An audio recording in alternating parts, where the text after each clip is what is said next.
যে রাত্র শেষ হয়ে সকাল হইব, ঘড়িটা চলতাছি হই না। এক কাজ করি, 2 ঘন্টা বাড়াই দিই। 2 ঘন্টা বাড়াইছি। আমি খুব এক্সাইটেড এই নতুন ড্রেসটি পরে কলেজে যাওয়ার লিগা। একদম দেরি করতাম না, তাড়াতাড়ি ঘুমাই যাবো গা। আমার তো ঘুমই আইতো না, কিটা যে করতাম। হালকা মেকআপ করে আলাইছি, এখন আমি কলেজে যাওয়ার লিগা পুরা রেডি।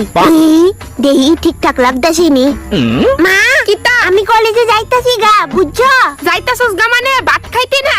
আরে খাইতাম না ভাত খেলে আমার দেরি হয়ে যাবো গা। ক্লাস তো 11:30 থেকে শুরু হয়, এখন তো মাত্র 9টা বাজে। আরে কলেজে গিয়ে আবার ক্লাস তো খুঁজে লাগবো, ক্লাস খুঁজতে তো 2-3 ঘন্টা সময় লাগে, বুঝো না গেরে? Sorry, I have a boyfriend. তোর নাম কি? তো